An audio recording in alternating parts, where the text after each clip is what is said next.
সেহরি করবেন, সাহরির মধ্যে বারাকা আছে। সাহরি না করে রোজা রাখাটা উচিত না। সাহরির মধ্যে বারাকা আছে। একটা খেজুর হোক, এক গ্লাস পানি হোক, আপনি সাহরি করবেন, এর মধ্যে বারাকা আছে। এবং সাহরির সময় এমনভাবে খাবেন না যে এটা আপনার জীবনের শেষ খাওয়া। কথা বুঝতে পারছেন? এত বেশি আইটেম করতে যায় না, এত বেশি ভোগবিলাসী হয়ে গেলে রোজার আধ্যাত্মিকতা থাকবে না। সেহরিতে অল্প খান, যদি খেতে হয় পেটের 3 ভাগের 1 ভাগ খান, 1 ভাগ ফাঁকা রাখেন, 1 ভাগ আপনি পানি দিয়ে পূর্ণ করেন। এখনকার কিছু তথাকথিত আশেকে রসুলের মতো হতে যায় না, যাদের ভুঁড়ির জ্বালায় চেয়ারে বসতে পারে না, এই কাজ করতে যায় না। এটা মুসলিমদের শোভা পায় না। আমরা পরিশ্রমী জাতি, কর্মঠ জাতি, আমাদের এইসব শোভা পায় না। এটাও শেষ জামানা হাদিসে আছে। কি নাই আসলে, শেষ জামানে এক শ্রেণী মানুষ বের হবে যারা হবে সাকিল, একদম বুড়িওয়ালা, ঠেস দিয়ে বসে থাকবে আরাম করে, এবং বলবে যে কোরআনে যা আছে আমি তাই মানি, হাদিসটা আমি মানি না, ইত্যাদি। আসেন, সাহরির পরে রোজা রেখেছেন, 5 ওয়াক্ত নামাজ জামাতে পড়ার চেষ্টা করেন। খুব সিম্পল জিনিস, খুব বেশি কিছুর দরকার নেই আমাদের। 5 ওয়াক্ত নামাজ আপনি জামাতে পড়ার চেষ্টা করেন। বাসার থেকে ওযু করে বের হবেন, প্রত্যেক পদক্ষেপ হাঁটবেন, আপনার একটা স্টেপে একটা করে গুনাহ মাফ হবে, একটা নেকি লেখা হবে, মর্যাদা বাড়িয়ে দেওয়া হবে। একে 10 দিয়ে গুণ করা হবে, রমজান মাসে আরো 70 দিয়ে গুণ করা হবে ইনশাআল্লাহ। ফজরের নামাজটা জামাতে পড়লেন, নামাজটা জামাতে পড়ার পর আপনি বসে থাকবেন, কিছু সময় জিকির আজগার তাসবিহ তাহলিল করবেন। পারলে 1 পারা করে কোরআন তেলাওয়াত করবেন। রমাদান মাসে প্রত্যেক দিন 1 পারা করে কোরআন তেলাওয়াত করার চেষ্টা করবেন। 30 দিন 30 পারা, রমাদানে অ্যাটলিস্ট একটা খতম করা যাবে, অ্যাটলিস্ট একটা খতম চেষ্টা করা যায় না ইনশাআল্লাহ। ফজরের নামাজ হয়ে গেছে, আপনি কোরআন তেলাওয়াত করেন। 1 পারা পড়তে সময় লাগবে আধা ঘন্টা, 40 মিনিট, কারো 1 ঘন্টা। এরপর সূর্য উঠে যাবে, উঠে গেলে পরে আপনি 2 রাকাত ইশরাকের নামাজ পড়বেন, নামাজটা পড়ে বাসায় যাবেন। আল্লাহর নবী বলছেন সাল্লাল্লাহু আলাইহি ওয়াসাল্লাম, আপনার আমল নামায় একটা কবুল হজ, একটা কবুল ওমরার নেকি লেখা হবে ইনশাআল্লাহ। এবার রেস্ট করেন, বাসায় গিয়ে রেস্ট করেন। যখন ঘুমাবেন তখন ঘুমের সুন্নাহগুলো আদায় করেন। সূরা ফালাক নাস ইখলাস পড়েন, ফু দেন, দিয়ে গা মাসাহ করেন, আয়াতুল কুরসি পড়ে ঘুমান, ঘুমের দোয়া পড়ে ঘুমান, ঘুমটাও নেকি হবে ইনশাআল্লাহ। এরপর হয়তো আপনি কাজে যাবেন, চাকরিতে যাবেন, বা ব্যবসায় যাবেন, বা আপনি শিক্ষাক্ষেত্রে যাবেন, ইত্যাদি ইত্যাদি। যে ক্ষেত্রেই যান না কেন আপনি মনে রাখবেন আপনি রোজাদার। যে ক্ষেত্রেই যান আপনি মনে রাখবেন আপনি রোজাদার। আমি কারোর সাথে এখন ঝগড়া করতে পারবো না, কারোর সাথে এখন মারামারি করতে পারবো না, আমি কারো গীবত করতে পারবো না, আমি মিথ্যা বলতে পারবো না, আমি মাপে কম দিতে পারবো না, আমি জনগণকে ঠকাতে পারবো না, আমি রোজাদার। এটা মনে রাখবেন। এটা মনে রাখলে পরে দেখবেন ইনশাআল্লাহ তাআলা আপনি আল্লাহকে পাচ্ছেন, আল্লাহর মারিফত পাচ্ছেন। খাচ্ছি না, আল্লাহর ভয় না। পানি পান করছি না, স্ত্রী সহবাস করছি না, কার ভয়ে?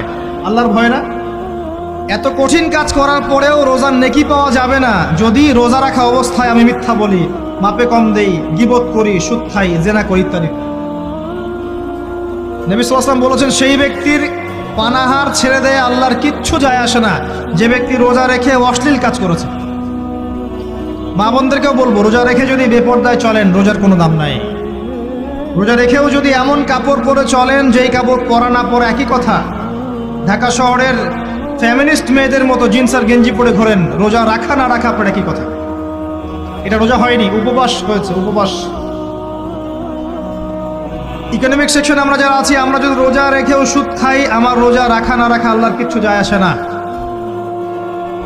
আমরা ধর্মীয় ক্ষেত্রে যারা আছি, জানা অনুযায়ী আমল যদি না করি, দিনকে দুনিয়ার স্বার্থে ব্যবহার করি, আমাদের রোজা রাখা না রাখায় কিছু যায় আসে না। আমরা যদি মিথ্যা বলি, অন্যের গীবত করি, অশ্লীল কাজ করি, ইত্যাদি ইত্যাদি, এইসব রোজা রাখা না রাখা আল্লাহর কিচ্ছু যায় আসে। আমি হাত জোর করে বিনতি করছি ভাই, খাওয়া পান করা রোজা নয়, এটার নাম রোজা নয়, এটা একটা অংশ রোজার মাত্র। রোজা রেখে আল্লাহর যাবতীয় হারাম ত্যাগ করলে পরে রোজা হবে ইনশাআল্লাহ। এই কাজগুলো করার চেষ্টা করি, আল্লাহ পাক তৌফিক দান করুন। রোজা রাখা অবস্থায় আপনি বেশি বেশি জিকির করবেন। কি করবেন? সুবহানাল্লাহ পড়বেন, আলহামদুলিল্লাহ পড়বেন, আল্লাহু আকবার পড়বেন, লা ইলাহা ইল্লাল্লাহ পড়বেন, লা হাওলা ওয়ালা কুওয়াতা ইল্লা বিল্লাহ পড়বেন, হাসবি আল্লাহ ওয়া নি'মাল ওয়াকিল, সুবহানাল্লাহি ওয়া বিহামদিহি সুবহানাল্লাহিল আযীম, সুবহানাল্লাহিল আযীম ওয়া বিহামদিহি। পড়বেন আস্তাগফিরুল্লাহ ওয়া আতুবু ইলাইহি, আস্তাগফিরুল্লাহ ওয়া আতুবু ইলাইহি। পড়বেন লা ইলাহা ইল্লাল্লাহ ওয়াহদাহু লা শারীকা লাহ, লাহুল মুলকু ওয়া লাহুল হামদু ওয়া হুয়া আলা কুল্লি শাইইন কাদির। পারা যাবে না ইনশাআল্লাহ? বেশি বেশি পড়বেন। আরেকটা কাজ করবেন, প্রতিটা কাজ নবী সাল্লাল্লাহু আলাইহি ওয়াসাল্লামের সুন্নাহ মাফিক করার চেষ্টা করবেন। সুন্নাহ মাফিক। খাচ্ছেন তার সুন্নাহ মাফিক, টয়লেট করছেন তার সুন্নাহ মাফিক, ঘুমাচ্ছেন তার সুন্নাহ মাফিক। সুন্নাহর বইগুলো আছে না বাজারে, কিনে নেবেন। কিনে নিয়ে দেখবেন প্রতিটা কাজ কিভাবে করলে সুন্নাহ হবে। এই কাজগুলো করতে গিয়ে আপনাকে গভর্নমেন্ট বাধা দিবে, বিশ্বের পরাশক্তিরা বাধা দিবে, আপনাকে কি কেউ পিটাবে এগুলো করলে, জেল খাটাবে? এগুলো আমাদের ব্যক্তি স্বার্থের ব্যাপার, ইচ্ছা করলেই করা যায়। এই ইচ্ছাটা আল্লাহ পাক আমাদের অন্তরে জাগ্রত করুন, আমিন। একটা কাজে কথা বলবো, নর্মালি আমরা ফরজগুলোতে বেশি ফোকাস করি, ফরজ ওয়াজিবে। রমজান মাসে সুন্নত মোস্তাহাবেও ফোকাস করতে হবে।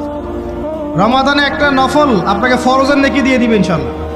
রমাদান একটা সুন্নাহ আপনাকে ফরজের নেকি দিবে ইনশাল্লাহ। তো রমজান মাসে শুধু ফরজ নয়, একটু সুন্নাহ সালাতগুলো, নফল সালাতগুলো একটু বেশি বেশি পড়ার চেষ্টা করি। আল্লাহ পাক তৌফিক দান। স্পেশালি একটা কাজ করার চেষ্টা করতে পারি, ওযু যখন ভেঙে যায়, টয়লেট করলেন ওযু ভেঙে গেল, সাথে সাথে হালকা করে ওযু করে ফেলার চেষ্টা করেন। সবসময় পবিত্র থাকার চেষ্টা করেন। বেলাল আল হাবাশি নাম শুনেছেন? রাদিয়াল্লাহু আনহু। নবী সাল্লাল্লাহু আলাইহি ওয়াসাল্লাম বলছেন, আমি যখনই জান্নাতে গিয়েছি বেলাল তোমার পায়ের শব্দ শুনেছি। সুবহানাল্লাহ। যেই বেলালকে উত্তপ্ত মরুভূমিতে শুইয়ে নির্যাতন করা হচ্ছে, সেই বেলাল বলছেন আহাদুন আহাদ। সেই বেলাল রাদিয়াল্লাহু আনহুর নামে শানে সূরা নাজিল হচ্ছে, কুল হুয়াল্লাহু আহাদ। ওই বেলাল রাদিয়াল্লাহু আনহুকে নবী সাল্লাল্লাহু আলাইহি ওয়াসাল্লাম বলছেন, যখনই জান্নাতে যাই তোমার পায়ের আওয়াজ শুনি। তুমি কি এমন আমল করো যার কারণে এই মর্যাদা তোমার? বেলাল রাদিয়াল্লাহু আনহু বলছেন, আমি তো স্পেশাল তেমন কোনো আমল করি না, আপনারা যা করেন আমিও তাই করি। তবে আমার যখনই ওযু ভেঙে যায় আমি ওযু করি, আর আমি ওই ওযু দিয়ে 2 রাকাত নামাজ পড়ি। এটাকে তাহিয়াতুল ওযুর নামাজ বলে। রমজান মাসে করার চেষ্টা করি, আল্লাহ পাক তৌফিক দান করুন। আমরা অনেকে মসজিদে যাই, ধাপ করে বসে পড়ি, করি না এই কাজটা? মসজিদে গিয়েছি, ধাপ করে আগে বসে পড়ি। মসজিদে গিয়ে 2 রাকাত নামাজ পড়ে বসা সুন্নত। মিনিমাম 2 রাকাত নামাজ পড়ে বসলে আপনি তাহিয়াতুল মসজিদের নেকি অর্জন করলেন, মসজিদের হকটা আদায় করলেন। ওই জায়গা আপনার জন্য সেজদার সাক্ষী থাকলো, কিয়ামতের মাঠে আপনার পক্ষে সাক্ষী দিবেন ইনশাআল্লাহ। এই সুন্নাহগুলো আমরা চর্চা করার চেষ্টা করি রমজান মাসে। রমজান মাসে দাড়িটা ছেড়ে দেন, দাড়িটা ছেড়ে দেন। এটা একমাত্র ভিজিবল সুন্নাত, দৃশ্যমান সুন্নাত, যেটা আপনার সাথে কবরে যাবে। যখন কাফন দেয়া হবে তখন দেখা যাবে না আমার সাথে আর কোন কোন সুন্নাহ আছে, এই একটা সুন্নতই দেখা যাবে আমার সাথে কবরে যাচ্ছে। কথা কি বুঝতে পারছেন? রমাদান মাসের সুন্নাহগুলো আমল করার চেষ্টা করি। তাহিয়াতুল মসজিদ আমল করার চেষ্টা করেন, তাহিয়াতুল ওযু আমল করার চেষ্টা করেন, বেশি বেশি জিকির করেন। এবার আসেন, রমাদানে যাকাত হিসাব করবেন। যাকাত, আপনার যাকাত হিসাব করেন, কত টাকা যাকাত এসেছে। যাকাতের হিসাব জানেন তো? হ্যাঁ, 7.5 ভরি স্বর্ণ, রৌপ্য কত? 52.5 তোলা।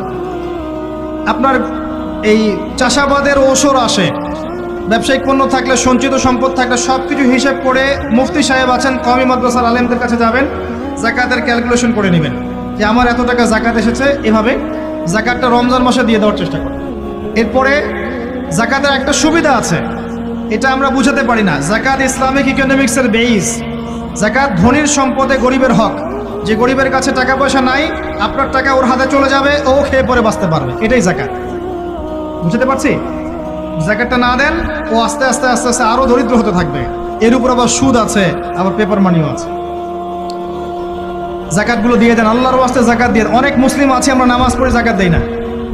অনেক মুসলিম আছে যাকাত দেয় না, নামাজ পড়ে। যাকাত অস্বীকারীদের বিরুদ্ধে আবু বকর সিদ্দিক রাদিয়াল্লাহু আনহু যুদ্ধ করেছিলেন। এজ এ আমির, রাষ্ট্রের পক্ষ থেকে যুদ্ধ করেছিলেন। আল্লাহ পাক আমাদেরকে যাকাত আদায় করার তৌফিক দান করুন। ফসল থাকলে ফসল, এর ওসর আসবে, ওসর এটা দিয়ে দিবেন। সেচের পানিতে হলে এক হিসাব, আর আপনার বৃষ্টির পানিতে হলে এক হিসাব। রমজান মাসে বেশি বেশি দান সাদাকা করবেন, বেশি বেশি মানুষকে দান সাদাকা করেন। পণ্যের দাম কমিয়ে দেন, মানুষকে সাদাকা করেন। প্রত্যেকটা দিন 10 টাকা, 20 টাকা, 100 টাকা সাদাকা করতে চেষ্টা করেন। এক একটা সাদাকা 70 গুণ বেড়ে যাবে ইনশাআল্লাহ। আমি আরেকটা নসিহা করব, রমজান মাসে বেশি থেকে বেশি মানুষকে খাওয়ান, বেশি বেশি খাওয়ান, ইফতার করান। আমি বলি মসজিদগুলোতে প্রত্যেক দিন আসর থেকে মাগরিব পর্যন্ত দিনের কথাবার্তা আলোচনা করেন, তালিম করেন। আপনাদের কাছে বই আছে, মুনতাকা হাদিস আছে, ফয়জুল কালাম বই আছে, রিয়াদুস সালেহিন বই আছে, মেশকাত আছে, আলেম আছেন, ইমাম সাহেব আছেন, একটা বিশেষ বিষয় নিয়ে আলোচনা শুরু করেন। মাগরিব পর্যন্ত আলোচনা চলবে, সবাই মিলে ইফতার করেন, একটা ইসলামিক পরিবেশ গড়ে তোলেন, মানুষকে ইফতার করেন, বেশি বেশি ইফতার করেন। আপনার সামর্থ্য থাকলে, সামাজিক যদি পদমর্যাদা থাকে, সমাজের মানুষকে আপনি ইফতার করান, ইফতার পার্টি করে, ইফতার অ্যারেঞ্জমেন্ট করেন। পার্টি বলা ঠিক না, আসলে ইফতার মাহফিল বলতে পারি আমরা। ইফতার মাহফিল করেন বেশি বেশি, মানুষকে ইফতার, একজন ব্যক্তিকে ইফতার করালে ওই ব্যক্তির রোজার নেকি আপনি পেয়ে যাবেন ইনশাআল্লাহ। প্রজেক্ট করেন, ইফতারের প্রজেক্ট করেন, মানুষের টাকাগুলো নেন, সংগ্রহ করে গরিবদের মাঝে ইফতার বিলিয়ে দেন। দুইটা পদ্ধতি হতে পারে, আমি নিজেও করবো ইনশাআল্লাহ তাআলা। দুটো পদ্ধতি হতে পারে, ডেইলি বেসিসে ইফতার দিতে পারেন, অথবা মাসের বাজার করে দেন। এক মাসে কি কি লাগে, কতটুকু চাল, বুট, ডাল লাগে লিস্ট করেন, করে একটা ফ্যামিলিতে একটা প্যাকেট পাঠিয়ে দেন। দেখবেন পুরো ফ্যামিলি ইনশাআল্লাহ তাআলা রমজান মাসটা খেয়ে পরে বাঁচতে পারে। এগুলো আমরা না করলে কারা করবো? অমুসলিমরা করবে? অমুসলিমরা করে করেই তো সবাইকে খ্রিস্টান বানাচ্ছে। কোথায় আছেন আপনি? সমাজ সেবা করে করে তো মানুষের ঈমান আমল হরণ করে ফেলছে, আর আমরা সমাজ সেবা করতে চাচ্ছি না। জি, আমরা গরিব মানুষের পাশে দাঁড়াচ্ছি না, ওরা গিয়ে দাঁড়াচ্ছে।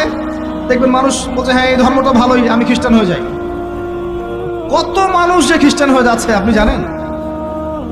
পরে বুঝবেন, যখন আমরা এই যে হাত বাঁধা, পায়ে পা রফলে ইত্যাদি নিয়ে মারামারি করছি, কে কোন মাযহাব, কে কোন তরিকা, কার কোন ত্রুটি আছে, এগুলো নিয়ে আমরা সোশ্যাল মিডিয়ায় ঘাটাঘাটি করছি।